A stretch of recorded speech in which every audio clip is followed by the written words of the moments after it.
Hello YouTube, Blooder81 here again. Today I'm going to show you one of my mini PCs.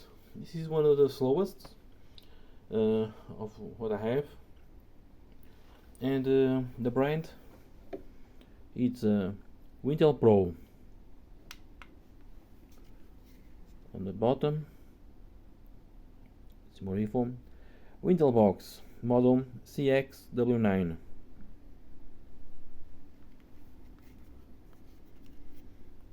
Here's the front of it with the power button.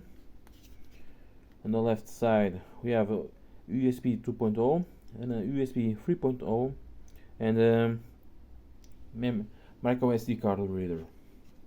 On the back we have the power jack, 5 volts, 3 amps, mini micro USB, HDMI, Ethernet, and headphones or the speakers.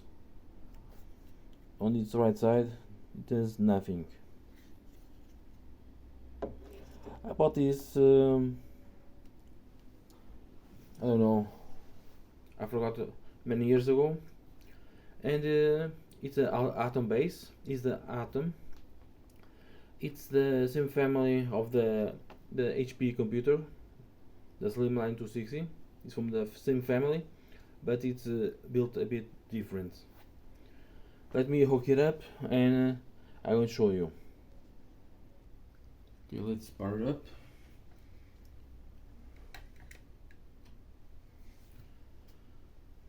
So I bought this for like 40 euros years ago, and what can I say? It was a good buy. A very small PC to work around and push it to its limits.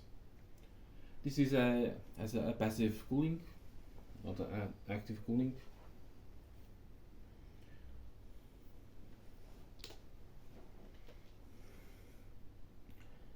Let's see.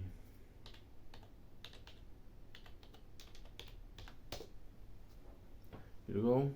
Windows 10, unfortunately, is the 64-bit that it would came when I bought it. I did try to install 32-bit, but it's keep giving me errors. So the CPU, so I will show you here. It's older version of CPU, but it's okay.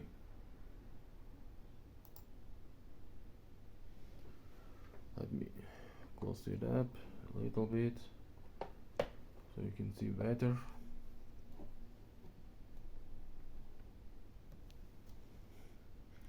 So you can see it's a Intel Atom X5 Z8350. It's a quad core, 4 core 4 threads. It has a total of 2 megabytes of level 2 cache, 1 megabyte per each dual core chip. In terms of instruction set, it's up to SSE 4.2. I think the big downside of this mini PC is a front-end bus. The bus speed, it's only 80 MHz, which does cripple a lot of the performance. You see, it's a Braswell. RAM has 2 GB single channel, running at 600 MHz. The graphic is Intel HD graphics. Run a quick CPU benchmark.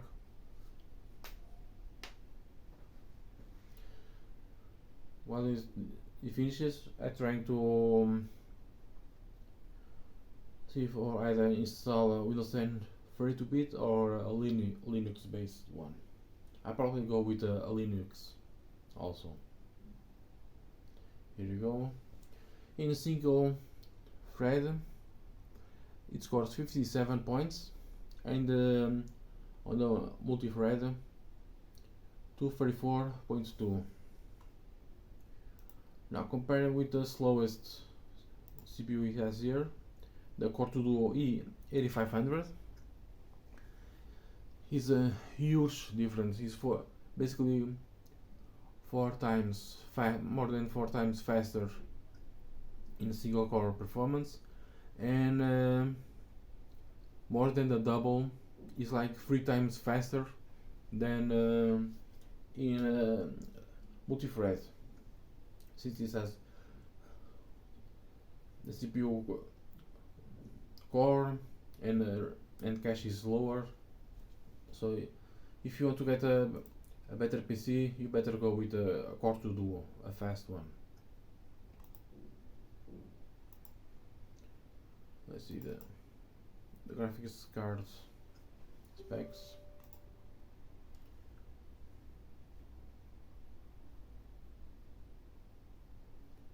I did try play some games, but it's really slow. This maybe install another older operating system. I think this one came originally with Windows 8.1, and I was able to get to the website, but I don't know how to get it. I do see on YouTube a lot of this, but the W88, W8 or W8 Pro. So you can see Intel HD graphics, 816 ROPS TMUs, 16 shaders unified, fill rate 4, tactile fill rate 8, very slow. As you can see, it's DDR3 shared, but it's 64 bits, it's a single channel, you lose a lot of performance. It clocks at 500 MHz with a memory 1600, in this case 800. No Vulkan support, unfortunately. So, what else? The resolution on this TV.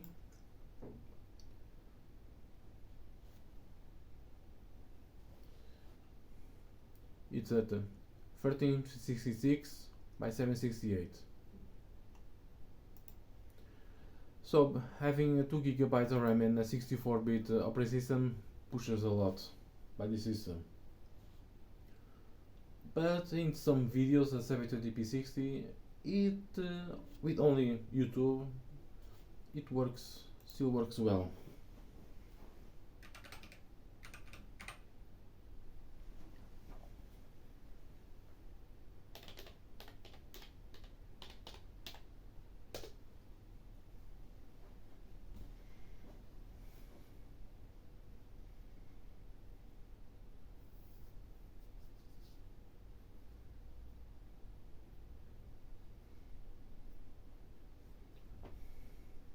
And since this has 64 gigabytes of eMMC storage, which is a really good thing. If it had 32, the only choice is was to go to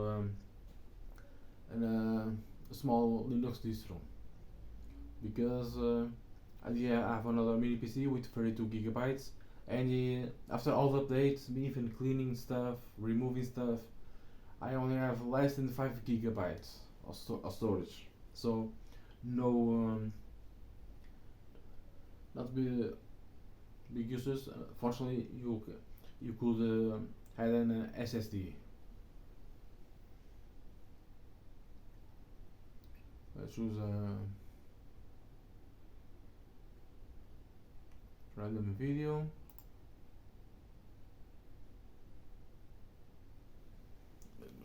Pushes this a little bit right there.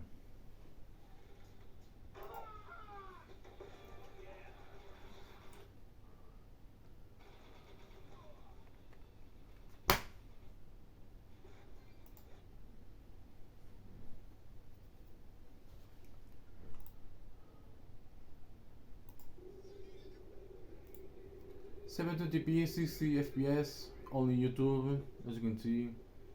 Still pretty usable. I think if I install a 32-bit, it will be a smoother experience.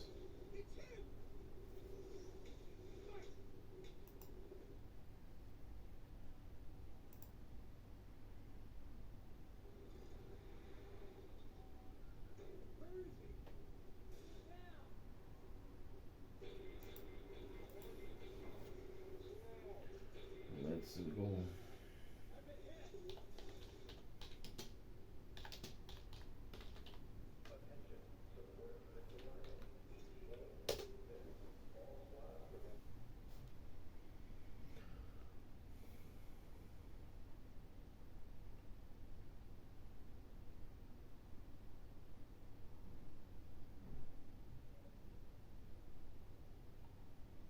Scrolling is still fine.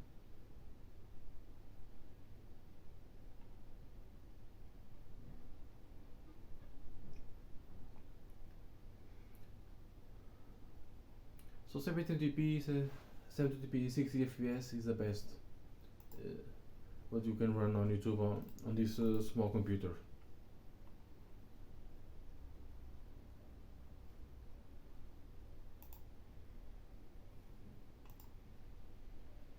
The properties.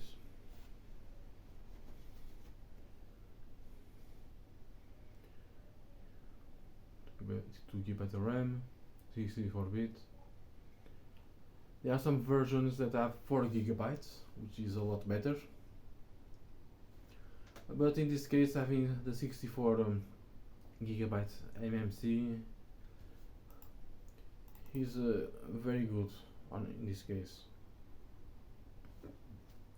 So I did try some games before I formatted, and they didn't run very well compared to the HP Slim 2600.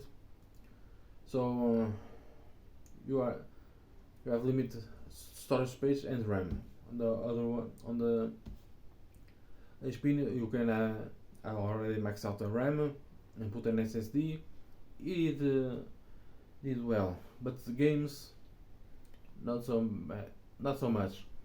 And on this one, it's not that very different. They are not even though it's a quad core, its bursts it's lower. In some other games, I could see better results than on the Slim with the Celeron J3060, and that's it. I will try to add a micro SD card, put some games, since the eMMC is going to run out very quickly if I install any game. So thank you for watching, and see you guys on the next video.